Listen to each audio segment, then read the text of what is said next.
Jokowi itu telah muncul sebagai sosok yang menandingi kedikdayaan partai-partai politik. Jadi Jokowi itu sendiri sudah menjadi partai. Ya. Dia adalah seorang tokoh yang tidak punya partai politik, tetapi hampir seluruh gerak-gerik dan dinamika yang berlangsung pada partai-partai politik itu adalah pantulan dari pengaruh kekuasaan yang dia miliki gitu. Jokowi ini justru kekuasaannya atau pengaruhnya itu melebihi partai-partai politik.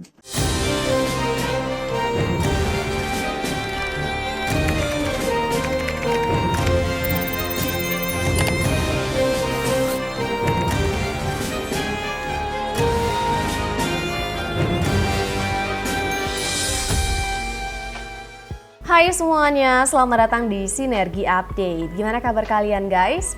Semoga kita semua selalu diberikan kesehatan dan juga keselamatan dari Tuhan Yang Maha Esa. Guys, muncul satu pandangan yang menarik ya dari seorang pengamat politik yang menyebutkan bahwa Pak Jokowi ini bukan lagi sekedar tokoh politik biasa. Pengaruhnya bahkan disebut-sebut menyaingi partai politik itu sendiri. Ia tidak punya partai, tapi arah dukungan dan sikapnya seringkali ikut menggerakkan dinamika partai. Endorsementnya juga mengubah peta, pernyataannya bisa mempengaruhi arah koalisi, dan di titik ini Pak Jokowi seolah menjadi kekuatan politik itu sendiri guys. Figur gitu ya yang berdiri sendiri di atas struktur partai, tapi tetap menentukan arah percaturan. Jadi Pak Jokowi ini nggak punya partai, tapi dia itu figurnya seperti partai guys. Menariknya pengaruh itu justru makin terasa ya ketika muncul narasi yang merendahkan seperti yang sempat dilontarkan oleh Bapak JK, di mana Pak Jokowi hanya menjawab bahwa dirinya ini hanya orang kampung gitu ya. Jadi alih-alih jatuh justru banyak rakyat yang respect dan juga membela Pak Jokowi. Publik melihatnya sebagai sosok yang sederhana guys, yang menjadi pemimpin yang mampu menjangkau seluruh Indonesia. Dukungannya pun terus mengalir, bahkan doa-doa juga bermunculan mendoakan agar Pak Jokowi ini tetap sehat dan juga terus kuat. Berikut ini kita lihat ya bagaimana pendapat dari pengamat politik yang menilai bahwa Pak Jokowi itu bukan politikus biasa gitu ya. Pak Jokowi memang nggak punya partai, tapi dia itu seolah jadi partai itu sendiri. Dan kita akan lihat juga bagaimana penilaian dan juga doa-doa yang disampaikan oleh netizen ya melihat Pak Jokowi yang belakangan seperti mendapatkan berbagai serangan, sedangkan Pak Jokowi hanya mengatakan, ya saya bukan siapa-siapa, saya hanya orang kampung. Kita lihat videonya, ini dia. Jokowi itu telah muncul sebagai sosok yang menandingi kedikdayaan partai-partai politik. Jadi Jokowi itu sendiri sudah menjadi partai. Ya. Dia adalah seorang tokoh yang tidak punya partai politik, tetapi hampir seluruh gerak-gerik dan dinamika yang berlangsung pada partai-partai politik itu adalah pantulan dari pengaruh kekuasaan yang dia miliki gitu. Jokowi ini justru kekuasaannya atau pengaruhnya itu melebihi partai-partai politik. As a political actor di sini itu sangat mempengaruhi tingkah laku dan gerak-gerik partai-partai politik. Apakah dukungannya atau endorsementnya terhadap salah satu calon itu kemudian berpengaruh secara signifikan, masih akan kita lihat. Saya orang kampung, saya ini bukan siapa-siapa, yang menilai bukan saya. Cara menjawab kritik yang sangat elegan, nggak perlu di-counter, nggak perlu diserang balik. Respect Pak Joko Widodo. Pak Jokowi sehat, tetap kuat, amin. Ibu sudah ketemu Pak Jokowi? Sudah, Terus gimana perasaannya tadi? ya bahagia ya Pak, saya bertemu dengan panutan saya. Gitu ya. Itu teladan bagi saya karena beliau itu rendah hati banget. Saya tidak bisa seperti Pak Jokowi dihina-hina gitu, tapi tetap low profile. Dia Tapi kenapa Ibu mau malah menangis? ya terharu, menangis bahagia. Terharu bahagia, ya. Terharu bahagia bisa gitu ketemu Pak Jokowi gitu. Dari mana? Saya Jakarta. Jakarta ini. Baik. Dari mana? Dari Bandung ini Dari Bandung sebentar. Udah ketemu Pak Jokowi? belum, baru salaman. Oh, tapi kenapa kok Ibu malah menangis? Nggak inget ke bapak saya, kan udah meninggal, pingin ke Jokowi. Bapaknya pengen ketemu Pak Jokowi juga, Oh, tapi sudah keburu meninggal. baju bikin sama. Itu Oh, 101 meninggal. oh, Umurnya 102 meninggal. 102. Sebenarnya dia pengen ketemu Pak Jokowi. Oh, Oh, ini Bu siapa namanya? Ibu Iis. Bu Iis. Iya. Terus ini Bu Iis yang sowan Pak Jokowi ya? Oh, Oke. saya tak anaknya. Oke. Anaknya Pak Ibu Yamin. Ya. Oh, Pensiunan Abdi ya. oh baik. Oh, terus ini siapanya ini? Ini anaknya, kalau yang ini cucu. Terus ini? Cuci juga. Oke. Siapa Bang Sabtono? Iya. Saya tahu semua itu termul itu. Jokowi jadi presiden karena saya. Kan tanpa gubernur mana bisa jadi presiden? Coba dia datang ke rumah ucapkan terima kasih karena setelah ke Ibu Mega dulu sebagai baru datang sama saya. Coba dia jangan bilang apa SBY Jokowi, saya yang bantu Jokowi. Boleh tanya sama beliau. Kasih lihat foto ini. Itu masih pakai baju kotak-kotaknya. Dia jangan macam-macam itu. Hoax itu bahwa saya yang bantu, saya yang bawa. Memang ini 2 tahun dia gubernur. Oke, silakan. Saya tidak campur. Saya tidak pernah datang waktu gubernur. Tiba-tiba mau jadi presiden. Saya bilanglah, belum cukup pengalaman, jangan. Nanti rusak negeri ini. Tapi Ibu Mega kasih tahu saya. Dia tidak mau tiket kalau saya tidak wakilnya. Kenapa Bu? Saya mesti wakil. Karena Pak JK yang paling berpengalaman. Bimbinglah dia. Aduh, saya mau pulang ke kampung waktu itu, mau pulang ke Makassar. Ibu Mega bilang jangan. Pak Yusuf dampingi. Saya tidak mau tiket kalau bukan Pak Yusuf. Ya bukan saya minta. Bukan.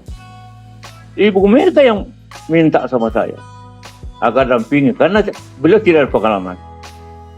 Salut. Kita sangat salut dengan respon jawaban dari Bapak Jokowi terhadap statement dari Pak JK bahwa dia jadi presiden karena beliau. Dan kan semua sudah ada penjawaban toh. Ya, saya bukan siapa-siapa. Saya hanya orang kampung. Tanggal 20 April kemarin, di tengah situasi politik yang sangat panas, beliau dijumpai oleh pers media pada waktu itu, dan beliau diminta statement oleh wartawan pada waktu itu, dikatakan bahwa beliau menjadi presiden oleh karena jasa Bapak Yusuf Kala. Dan bosan tahu apa? Semua orang menunggu respon jawaban dari Bapak Jokowi. Apa jawabannya? Iya, saya bukan siapa-siapa. Saya hanya orang kampung. Respect Pak. Selesai, sonde ada debat sama sekali, sonde balas klaim sama sekali, dan tidak ada pembelaan yang panjang. Di sini kita mau bicara bukan masalah politik, bukan masalah siapa yang benar atau siapa yang salah soal polemik ini, karena ini sudah ditangani oleh hukum. Yang kita mau bahas di sini adalah soal karakter di balik respon jawaban yang sangat luar biasa. Karena apa? Di zaman sekarang ini semua orang tuh berlomba-lomba untuk mencari pengakuan, kelihatan paling benar, paling berjasa, paling sukses. Ingat, itu bukan kelemahan. Itu tuh kekuatan yang terlalu besar yang sonde semua orang punya. Kita tarik 3 kesimpulan dari jawaban Bapak Joko Widodo yang bisa ketong pakai dalam ketong kehidupan sehari-hari. Yang pertama, orang yang kuat itu sonde perlu berteriak untuk membuktikan bahwa lu tuh hebat. Karena jawaban yang paling berkelas adalah ketika lu bisa jawab yang paling singkat dan yang paling tenang. Yang kedua, saya orang kampung. Itu bukan bentuk kelemahan. Itu tuh pernyataan yang sangat mengakar dan mempunyai fondasi yang sangat kuat. Identitas yang tidak bisa digoyahkan oleh siapapun. Dan yang ketiga adalah menyerahkan penilaian kepada publik. Biarkan caramu bekerja, caramu melayani, caramu menjalani hidup yang berbicara lebih keras daripada hanya. Terima kasih Pak Jokowi, karena Bapak baru saja menunjukkan sikap kepemimpinan yang sejati. Hormat. Kasih tahu semua itu termul itu. Jokowi jadi presiden karena saya. Halo, Assalamualaikum Pak JK. Orang yang paling berjasa terhadap Pak Jokowi jadi presiden. Saya nggak respect saja sih dengan kaget. Terus terang kaget ketika Bapak bicara termul. Sekaliber Pak Yusuf Kala loh, mantan wakil presiden. Oke lah kalau elit, kalau orang-orang partai, orang-orang yang biasa bertarung di medan pertempuran di arus bawah, arus grassroots, masyarakat kecil bicara termul, terjal dan segala macam. Tapi sosok Yusuf Kala dengan sangat emosional mengatakan Termul dengan sangat lugas dan gamblangnya. Nggak ada tebing aling-aling kok seperti, loh, apakah ini negarawan? Apa kabar Pak Jokowi yang selama ini dikatakan dicaci maki, dihina, dan segala macam? Inilah Pak perjuangan. Dan Pak Jokowi sudah membuktikan bagaimana sebuah kesabaran menunjukkan kepada halayak. Tapi ya itulah Pak JK. Kita jadi tahu dan kita jadi ngerti. Kok Bapak se-emosional itu sih? Saya nggak tahu ya apa dibalik kenapa Pak Yusuf Kalla menjadi se-emosional ini. Bicara dulu seperjuangan, sekarang agak sedikit berseberangan atau bahkan berlawanan, itu kan suatu hal yang lumrah dan biasa dalam dunia politik. Ya dulu bagaimana kita nggak tahu bagaimana Ibu Mega dulu mesra sekali dengan Pak SBY, hari ini bahkan nggak mau bertegur sapa. Bersama Pak Prabowo dulu bahkan bermusuhan, sekarang sudah mulai lirik-lirikan. Itu suatu hal yang wajar dan lumrah gitu. Dan ketika dulu cukup mesra, di hari ini agak renggang, saya pikir kok begitu tanggapan Pak Yusuf Kalla menghadapi situasi dan kondisi. Ini bukan menjadi suatu hal yang baik sih Pak menurut saya. Apalagi masyarakat di bawah tahu sendiri, netizen kalau sudah dicowel sedikit bukannya selesai Pak, tambah jadi tambah ramai. Saran saya sabar saja Pak, seperti Pak Jokowi menghadapi hinaan, menghadapi ujian masalah ijazah palsu ini. Insya Allah kebenaran tidak akan kemana-mana. Walaupun orang punya kebenaran versinya masing-masing, tapi kebenaran akan menunjukkan kebenaran itu sendiri.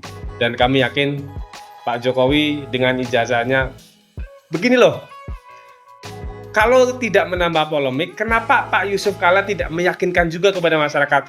Dulu loh kami yang sama-sama mencalonkan menjadi presiden dan wakil presiden, itu ijazahnya asli. Kan ikut mengademkan gitu loh. Bukan menambah polemik, tapi Bapak seperti di seberang jalan.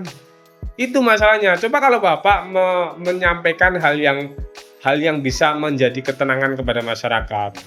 Ini kan Bapak malah jadi bagian Rosuryo gitu loh. Ya ikut mendukung Rosuryo, statement Bapak masalahnya. Itu yang menjadi permasalahan sih. Ya kalau reaksi Bapak seperti ini, justru hujatan netizen akan semakin kenceng.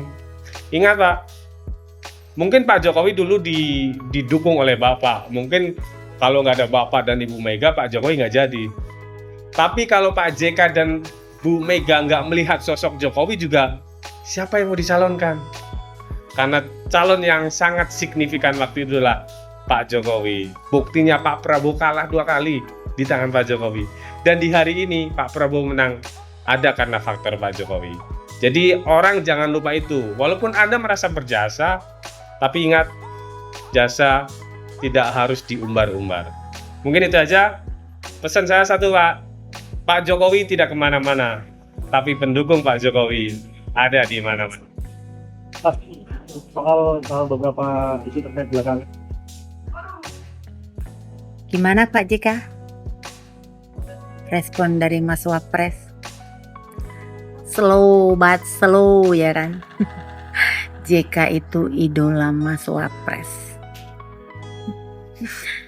Termul bangga banget jadi bagian dari Trah Jokowi.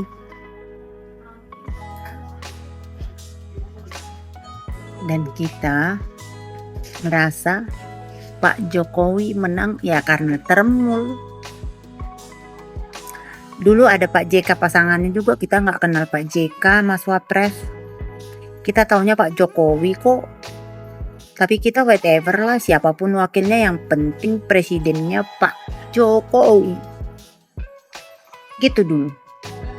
Sewaktu periode kedua Pak Jokowi juga kita ngerasa di last minutes bukan diganti lah, akhirnya diumumkan menjadi Kiai Maruf Amin. Ya kita cukup kaget juga gitu loh. Tapi sekali lagi whatever gitu. Yang penting Pak Jokowi presidennya. Lantas di 2024 Pak Jokowi kan sudah purna tugas. dan tidak bisa mencalonkan lagi. Nah, kita berada di dilema antara tetap mendukung presiden dari partai terdahulunya Pak Jokowi atau seperti apa. Nah, kemudian di last minutes Pak Jokowi mengendorse Pak Prabowo. Nah, kita lagi-lagi ya whatever gitu loh. Pak Prabowo nggak apa-apa. Yang penting endorse-nya Pak Jokowi dan ada Mas Gibran. Itu fakta Mas, nggak bisa dibohongi. Termul-termul ya seperti itu. Makanya Pak JK suruh kasih tahu termul-termul itu. Nah, saya mau kasih tahu bahwa termul-termul itu nggak pernah menganggap Pak JK gitu loh. I'm sorry to say Mas Wapres. Ya kalau Mas Wapres merasa dia idola Mas Wapres, dia adalah senior. Ya iyalah senior Mas Wapres. Kan juga udah tua juga. Ya nggak mungkin lah dia juniornya Mas Wapres. Ngadi-ngadi gimana sih Mas Wapres ya. Tapi emang Mas Wapres kan orangnya mah gitu. Orangnya mah nggak tegaan sama orang ya kan. Tapi Mas Wapres, I'm sorry to say juga, kalau kita akan tetap counter itu JK terlalu nyinyir ya.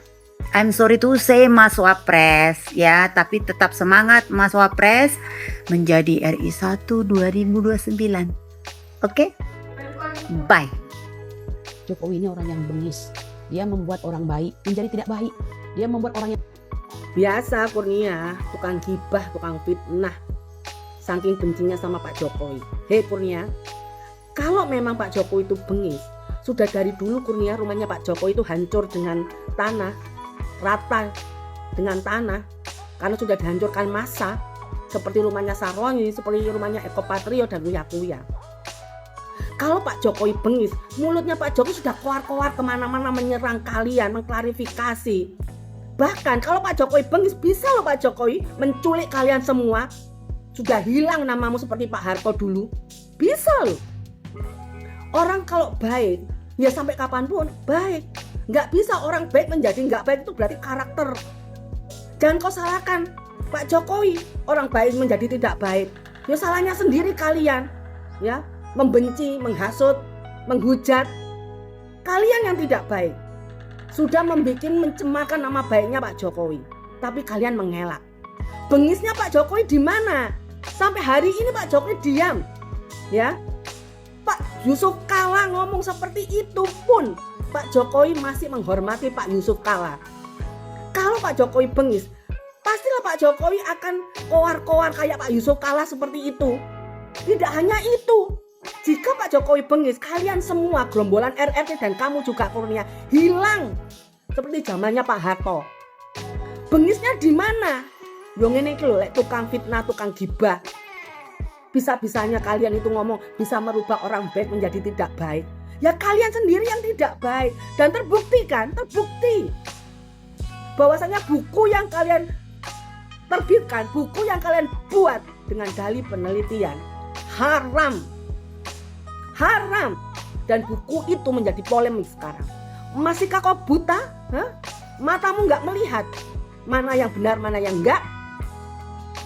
Kalau Pak Jokowi bengis, sampai hari ini pun rakyat nggak akan datang ke sana. Mana sekarang mantan presiden yang rumahnya penuh dengan rakyat? Mana? Angger jeplak, angger ngomong, lambene gak ditoto, wong sarki kok tukang fitnah. Oke guys, jadi seperti itu dan kalian bisa nilai sendiri ya, karena pada akhirnya semua ini bukan lagi soal jabatan ataupun struktur partai gitu ya. Ini soal pengaruh dan lahir dari rekam jejak, dari kepercayaan, dan dari cara seorang pemimpin menyentuh hati rakyatnya guys. Karena ketika satu nama tetap punya daya dorong yang besar gitu ya, tanpa harus memegang kendali partai, jadi nggak perlu partai ini itu dia sudah kuat sendiri, itu berarti ada sesuatu yang lebih kuat dari sekedar kekuasaan partai guys. Dan mungkin disitulah letaknya kekuatan yang tidak terlihat tapi terasa di arah politik dan juga dari arah hati rakyat guys. Jadi bagaimana nih menurut pendapat kalian? Silahkan tulis pendapat kalian di kolom komentar. Jangan lupa juga untuk like dan subscribe channel Sinergi Update. Sampai jumpa di video-video update lainnya. Bye!